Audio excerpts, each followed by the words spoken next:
بسم اللہ الرحمن الرحیم۔ السلام علیکم ناظرین و سامعین، ہمارا آج کا واقعہ حضرت یوسف علیہ السلام کی ولادت کا ہے۔ حضرت یوسف علیہ السلام حضرت یعقوب علیہ السلام کے بیٹے، حضرت اسحاق علیہ السلام کے پوتے اور حضرت ابراہیم علیہ السلام کے پڑپوتے ہیں۔ ان کی والدہ کا نام راحیل ہے۔ حضرت یوسف علیہ السلام کے چھوٹے بھائی بنیامین کی پیدائش کے وقت ان کی والدہ انتقال کر گئی تھیں۔ یوں تو اللہ تعالیٰ نے حضرت یعقوب علیہ السلام کو 12 بیٹوں سے نوازا تھا، لیکن راحیل کے بطن سے 2 بیٹے یوسف علیہ السلام اور بنیامین ہی پیدا ہوئے۔ حضرت یوسف علیہ السلام بھی اپنی والدہ کی طرح حسن و جمال میں لسانی تھے۔ والد کو ان سے بے حد محبت تھی اور وہ انہیں خود سے جدا نہیں کرتے تھے۔ روایت میں ہے کہ حضرت یعقوب علیہ السلام کی چہیتی بیوی راحیل نے بھی ان کے لیے خصوصی وصیت کی تھی۔ اب یہ بن ماں کے بھی تھے اور 10 سوتیلے بھائیوں سے چھوٹے بھی تھے۔ پھر شدید قربت اور محبت کا ایک سبب یہ بھی تھا کہ حضرت یعقوب علیہ السلام نے حضرت یوسف علیہ السلام کی پیشانی پر چمکتے نور نبوت کا مشاہدہ بھی کر لیا تھا۔ اللہ عز و جل نے قرآن کریم کی 111 آیات پر مشتمل پوری ایک سورت سورہ یوسف میں حضرت یوسف علیہ السلام کے واقعہ کو بیان فرمایا ہے۔ اس سورت میں بیان کردہ واقعہ کو احسن القصص یعنی بہترین واقعہ کہا گیا ہے۔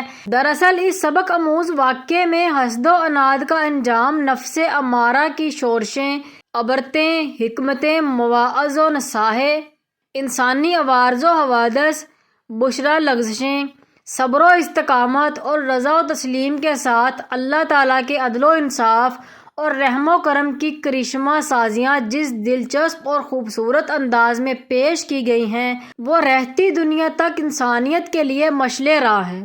قرآن پاک میں حضرت یوسف علیہ السلام کا نام مبارک 26 مرتبہ آیا ہے، جن میں سے 24 مرتبہ سورہ یوسف میں، جبکہ سورہ انعام اور سورہ غافر میں ایک ایک بار آپ علیہ السلام کا ذکر کیا گیا ہے۔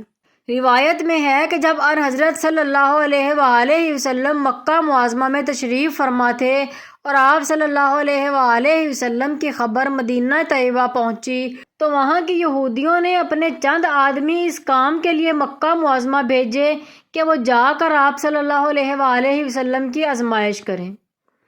انہوں نے مبہم انداز میں سوال کیا، اگر آپ صلی اللہ علیہ وآلہ وسلم سچے نبی ہیں تو ذرا یہ بتلائیے کہ وہ کون سے پیغمبر تھے جن کا ایک بیٹا ملک شام سے مصر لے جایا گیا اور باپ ان کے غم میں روتے روتے نابینا ہو گیا۔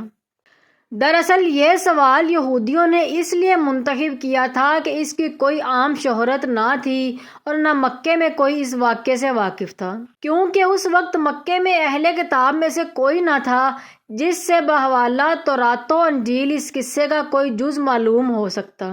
ان کے سوال پر پوری سورہ یوسف نازل ہوئی، جس میں حضرت یعقوب علیہ السلام اور حضرت یوسف علیہ السلام کا پورا واقعہ مذکور ہے، اور اتنی تفصیل کے ساتھ مذکور ہے کہ تورات اور انجیل میں بھی اتنی تفصیل نہیں، اس لیے کہ اس کا بیان کرنا ان حضرت صلی اللہ علیہ وآلہ وسلم کا کھلا معجزہ تھا۔ خواب حضرت یوسف علیہ السلام ابھی سن بلوغت کو بھی نہ پہنچے تھے کہ انہوں نے ایک خواب دیکھا جس کا اپنے والد سے یوں ذکر کیا، اے ابا جان، میں نے 11 ستاروں، سورج اور چاند کو دیکھا کہ وہ سب مجھے سجدہ کر رہے ہیں۔ حضرت یعقوب علیہ السلام نے جب بیٹے کا خواب سنا تو سمجھ گئے کہ یہ بڑے ہو کر اللہ تعالیٰ کی جانب سے ایک عظیم منصب پر فائز ہوں گے۔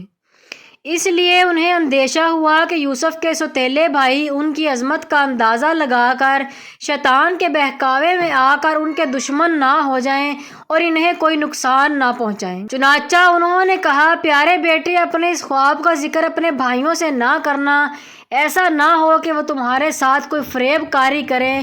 کچھ شک نہیں کہ شیطان انسان کا کھلا دشمن ہے۔ تو ناظرین و سامعین، کیسی لگی آپ کو ہماری آج کی ویڈیو اچھی لگے ویڈیو کو لائک کریں اور ساتھ ہی سبسکرائب کے بٹن کو کلک کر کے بیل آئیکن کو بھی دبا دیں تاکہ ہماری ہر نئی آنے والی ویڈیو کا نوٹیفیکیشن سب سے پہلے آپ کو ملے۔ تو ملتے ہیں ایک نئی ویڈیو کے ساتھ، تب تک کے لیے اللہ حافظ۔